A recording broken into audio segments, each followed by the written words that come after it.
जो काम एक डीसी कर सकता था उसको एलजी प्रशासन भी नहीं कर पा रहा है। इसके पीछे का क्या कारण है? राजनीतिक लोग ऐसे भी हैं जो सिर्फ अंदर से बात कर रहे हैं, जब फील्ड में देखे जाएंगे वो नहीं मिलेंगे। चाहे वो रोड टोल प्लाजा की बात की जाए, चाहे अन्य किसी समस्याओं पे बात की जाए। घर से बैठ के बातें हो रही हैं, पर फील्ड में जब देखा जाएगा तो सिर्फ युवा या अन्य लोग मिलेंगे, पार्टी के लोग कोई नहीं मिलेगा। चाहे उसमें आप कोई स्मार्ट मीटर के ऊपर क्या कहना चाहते हैं? बिजली जो दे रहे हैं वो भी सिंगल है, पहले तो आ ही नहीं रही है। आज की बात करूं तो लगभग आज 50 कट जो हैं सुबह से लेके अभी तक हो चुके हैं, और जो आ रही है उसको बोला जा रहा है कि पीछे से लाइट कम आ रही है। ऐसा भी होता है कि पीछे से लाइट कम भेजी जा रही है। देखिए, यहाँ से अभी जो युवाओं को, राजपूत सभा के लोगों को उठा के जेल में बंद कर दिया, कहाँ तक वो सही है? उन्होंने तो कोई जुल्म किया नहीं।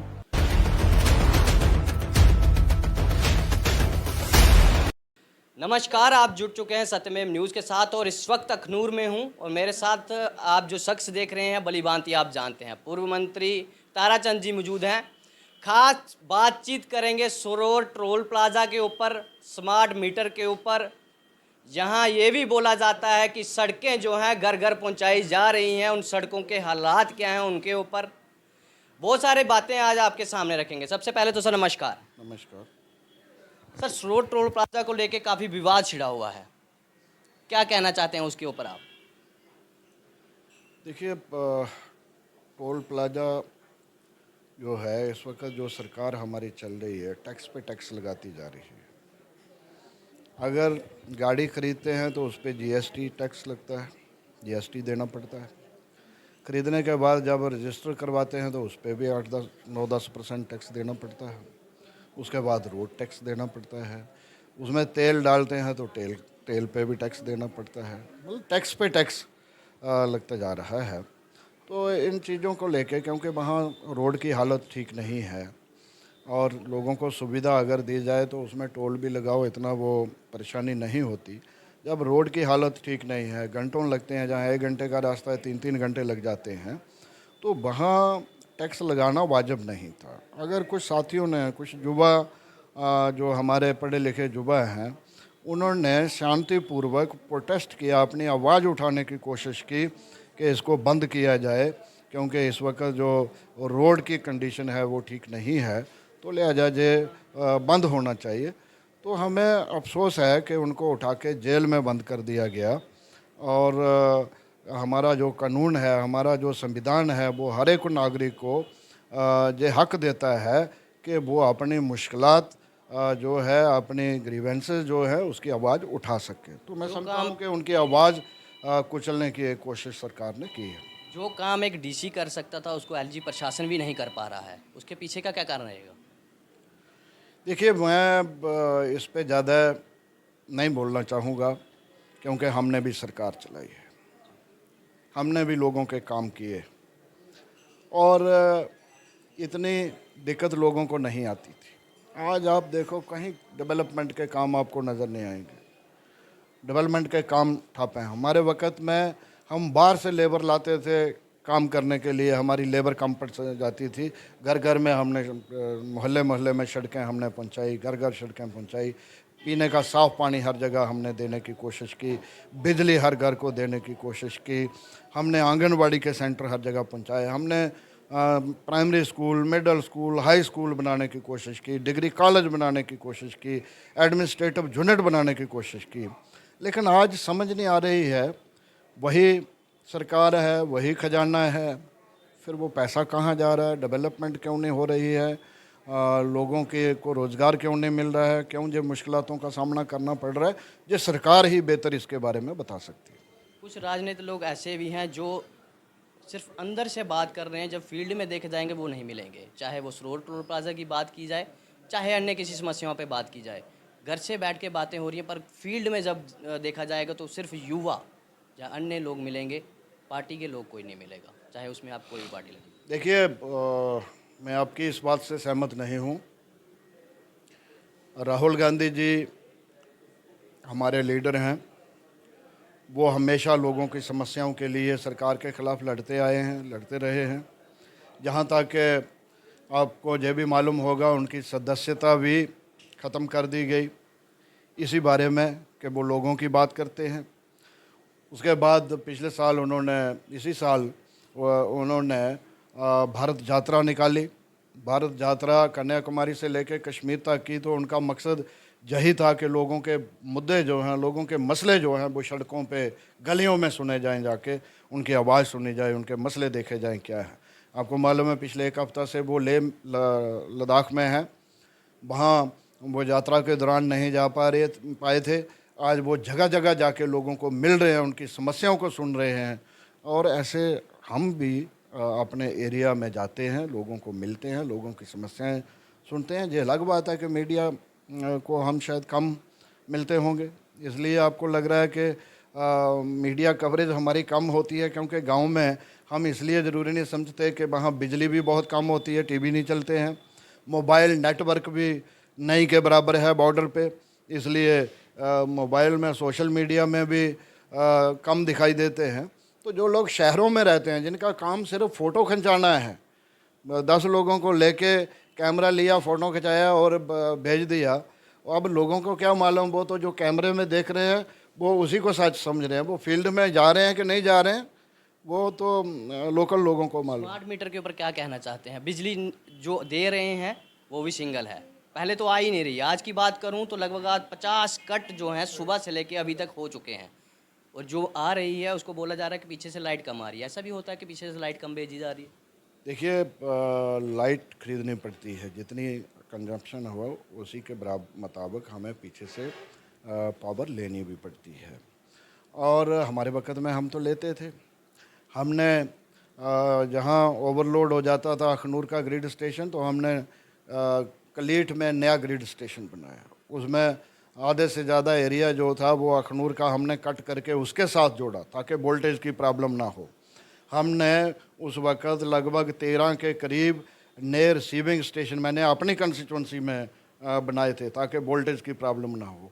वहाँ खेतों में जहाँ नहर का पानी नहीं लगता था, वहाँ लोग अपना बोर करके खेतों में पानी लगा सकें, फसल की पैदावार बढ़ा सकें। मैंने 3 प्रोजेक्ट दिल्ली से स्पेशल सैंक्शन करके लाए थे, और लोगों के खेतों में भी हमने ट्रांसफार्मर और बिजली की लाइनें लगा के दी। वोल्टेज भी बराबर थी, और मेरा ख्याल है किराया भी बहुत कम था, ना के बराबर था।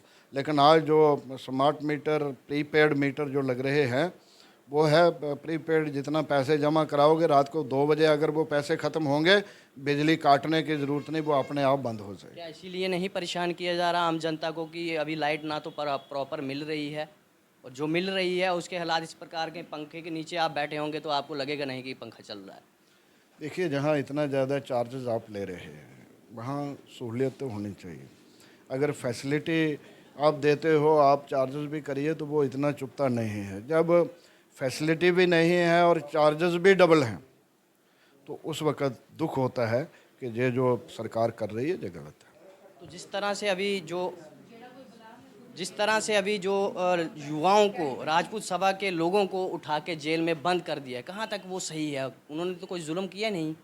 देखिए, हमारा संविधान जो है वो इजाज़त देता है कि हम अपनी मुश्किलात जो है उसके लिए प्रोटेस्ट कर सकें, उसके आवाज़ को हम बुलंद कर सकें, जो हमारा संविधान इजाज़त देता है। तो मैं कहता हूँ कि वो युवा हमारे जो प्रोटेस्ट कर रहे थे, प्रदर्शन कर रहे थे, वो संविधान के तहत ही प्रदर्शन कर रहे थे। सरकार ने ये गलत किया कि उनको उठा के जेलों में बंद कर दिया। उनको जल्द से जल्द छोड़ देना चाहिए। उसी सिलसिले में जगह जगह प्रोटेस्ट जम्मू में भी हो रहे हैं, कठुआ में भी हो रहे हैं, जहां अखनूर में भी आप देखेंगे कांग्रेस और कुछ दूसरी लाइक माइंडेड पार्टी जो हैं वो मिलके प्रोटेस्ट करने जा रही हैं अखनूर के अंदर। आगे किस तरह से रहेगा अगर युवाओं को नहीं छोड़ा जाएगा? तो आगे आपकी तरफ से किस तरह से इस चीज़ को लिया जाएगा? वो हम सारे सीनियर लोग बैठेंगे, समय के अनुसार, ज़रूरत के अनुसार आगे हम स्ट्रेटजी बनाएंगे, क्या क्या करना है, कैसे कदम उठाना है। और परसों का प्रोटेस्ट जो है एक शुरुआत हमारे जहाँ के लोगों ने भी की है, हमारी पार्टी के लोगों ने, और पार्टी के दूसरे जो समर्थक लोग हैं वो भी परसों के प्रोटेस्ट में अखनूर 11 बजे शामिल हो रहे हैं। रितेश जी, आप यहाँ पे आए हुए हैं, कहीं कांग्रेस के साथ हाथ मिला लिया है, या फिर कोई और अन्य बात जो हमें मालूम नहीं? देखिए, कांग्रेस नहीं मैंने ज्वाइन की है। मुझे सर का फ़ोन आया और इन्होंने मेरे साथ डिस्कस किए हालात जो हैं, तो हमारी आम राय ये निकली है कि हमें प्रोटेस्ट करना है, जो कि बहुत ज़रूरी है, क्योंकि इस गवर्नर एडमिनिस्ट्रेशन में, एलजी एडमिनिस्ट्रेशन में पानी अब जो है वो इन्होंने सर के ऊपर कर दिया है। कभी प्रॉपर्टी टैक्स, कभी वाटर टैक्स, कभी जगह जगह टोल प्लाज़ा। अब सरोवर टोल प्लाज़ा जो है इलीगल बना हुआ है, वो नेशनल डिस्टेंस क्वालिफाई नहीं करता जो 60-70 किलोमीटर का होता है। तो दिक्कत ये है कि जो सरकार केंद्र में भी है और जो सरकार यहाँ भी है, एक ही हाल है। अगर कोई संसद भवन के अंदर प्रोटेस्ट करता है तो उनको निलंबित करवा दिया जाता है। अगर कोई सड़क पे प्रोटेस्ट करता है तो उनको गिरफ्तार करवा दिया जाता है। अगर कोई पीसफुल प्रोटेस्ट करता है साइड पे बैठ के, जबकि गाड़ियाँ चल रही हैं, रोड खुला रखा है, तो धारा 144 के बहाने रात के अंधेरे में उठा दिया जाता है। तो मैं कहता हूँ, वेयर इज़ डेमोक्रेसी? लोकतंत्र का कत्ल किया नहीं जा रहा है, लोकतंत्र का कत्ल हो चुका है, क्योंकि अब तो लोगों को बोलने भी नहीं दिया जा रहा।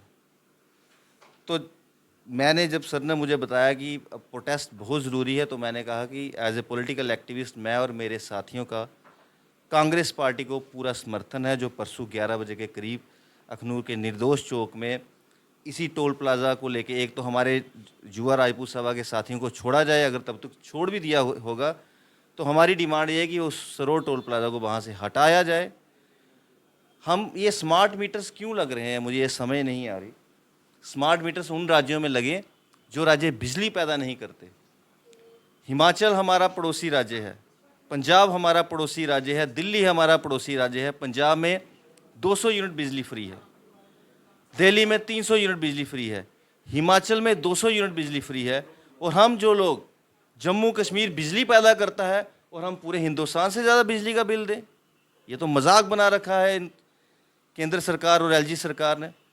और एलजी सरकार ने हद ही कर दी है इनके राज में। ये अगर कोई पहली बात तो पोस्टें ही नहीं निकलती गवर्नमेंट जॉब के लिए, अगर निकलती भी हैं टेस्ट ये ब्लैक लिस्टेड कंपनियों से करवाते हैं, फिर जब शोर उठता है तो उसको कैश करवा देते हैं। बच्चों का जो उनकी मेंटल हरासमेंट होती है, जो बच्चे डिप्रेशन में चले जाते हैं, रात रात भर पढ़ते हैं, टेस्ट दे के आते हैं, उनको पता होता है हम क्वालिफाई कर जाएंगे, पता चलता है कि टेस्ट ही कैश कर दिया है, स्कैम हो गया है। उनसे फीसें ली जाती हैं, करोड़ों रुपए इकट्ठे हो जाते हैं, वो खा लेते हैं, वो रिफंड भी नहीं करते। मुझे एक राज्य बताइए जिसमें बच्चा 12वीं के बाद, 12th करने के बाद ग्रेजुएशन का एंट्रेंस टेस्ट देने के लिए दूसरे राज्य में जाता है। हद कर दी है एलजी साहब आपने, गो बैक एलजी साहब। और हम इसी मुद्दे पे मैं कांग्रेस पार्टी को, मैं और मेरे साथी समर्थन दे रहे हैं। हम ऐसे एलजी को नहीं चाहते जो एलजी हमारे युवाओं के साथ, उनके भविष्य के साथ खिलवाड़ कर रहा है। ना सिर्फ ये सरोवर का टोल प्लाज़ा उखड़े, बल्कि ये एक और हमारे अखनूर में भी बन रहा है 1 नंबर पे, ये उसकी भी तैयारी कर रहे हैं। राया मोड़ पे ही बन रहा है, और राया मोड़ और अखनूर का टोल प्लाज़ा में मुश्किल से 40 से 45 किलोमीटर का डिफरेंस है, जबकि नेशनल डिस्टेंस तो ये भी क्वालिफाई नहीं करते। तो पहले इन्होंने हमारे राज्य को तोड़ा, यूटी बना दिया। मैंने सिपाही को इंस्पेक्टर बनते देखा, मैंने डीजीपी को कभी सिपाही बनते नहीं देखा। हमें हमारी स्टेटहुड वापस चाहिए। हमारे मंदिरों के शहर को, जम्मू कश्मीर को मंदिरों का शहर कहा जाता था। मैं बेंगलोर में पढ़ता था तो उसको फूलों का शहर कहा जाता था, और मैं बड़े प्राउड से कहता था मैं मंदिरों के शहर से आया हूँ। अब मेरा सिर शर्म से झुक जाता है जब वहाँ से फ़ोन आ जाता है, हाँ भाई मदिरा के शहर में रहने वालों, 250 वाइन शॉपें दे दिया आपने हमारे लोगों को उपहार में, और जो 250 वाइन शॉपें दी अलाट बाहर के लोगों को कर दी। हमारा सारा खनन बाहर के लोगों को अलाट कर दिया। ये एलजी एडमिनिस्ट्रेशन हमारे लोगों को लूट रही है। हमें ऐसी एडमिनिस्ट्रेशन नहीं चाहिए। इसीलिए अब मेरी जम्मू के डोगरों से, अखनूर के डोगरों से अपील है कि कृपया जो हमारा प्रोटेस्ट है परसों 11 बजे, उसमें ज़्यादा तादाद में आए। ये किसी पार्टी का नहीं है, ये हम लोगों का है। ये डोगरों की आइडेंटिटी ख़त्म करने की साजिश हो रही है। अब तो जम्मू के मुबारक मंडी को, जिसका मुद्दा मैंने 2 साल पहले उठाया था, जम्मू के मुबारक मंडी को देखने के लिए भी डोगरों को टिकट देनी पड़ेगी। अपने ही राजा की धरोहर को देखने के लिए डोगरों को टिकट देनी पड़ेगी। ये उसको होटल में कन्वर्ट कर रहे हैं। ये मुद्दा मैंने 2 साल पहले उठाया था। अंदर घुसने नहीं देंगे हम लोगों को ही हमारी धरोहर देखने के लिए। अब एलजी एडमिनिस्ट्रेशन के खिलाफ सड़क पे उतरना है, और वो जो 25 हम लोगों ने जिताए थे, उनकी चुप्पी का खामियाजा उनको हम चुनावों में बताएंगे। धन्यवाद। तो आपने सभी बातें सुनी और मैं आपको फिर एक बार बता दूं, फ्राइडे यानी कि शुक्रवार को 11 बजे सुबह निर्दोष चौक अखनूर में पीसफुली जो एक प्रोटेस्ट जो है, ये आम जनता डोगरों के सभी डोगरे जो हैं वो आके यहाँ पे अपना जो रोष है एलजी प्रशासन के प्रति, चाहे अपने जो मुद्दे हैं उनके प्रति आके यहाँ समर्थन दे सकते हैं। और जिन बातों को आपने सुना, कितनी उनमें आपको सही लगी, आप कमेंट बॉक्स में ज़रूर राय दें और वीडियो को ज़्यादा से ज़्यादा शेयर करें। जो परेशानी आपको है वो आप फ्राइडे यानी कि शुक्रवार के दिन 11 बजे आके निर्दोष चौक में अपनी जुबानी खुद सुना सकते हैं। तो इसी के साथ हमारे साथ जुड़े थे ताराचंद जी, रितेश जी हमारे साथ थे। उन्होंने बताया कि आए वो समर्थन देने, ना कि जुड़ने के लिए आए हुए थे, समर्थन के लिए आए हुए हैं। जो हमारे जम्मू कश्मीर में, जो जम्मू में खास मैं बताऊं हो रहा है, उसके लिए वो समर्थन में यहाँ पे पहुँचे हुए हैं। इसी के साथ आप जुड़े थे सत्यमेव न्यूज़ के साथ। धन्यवाद।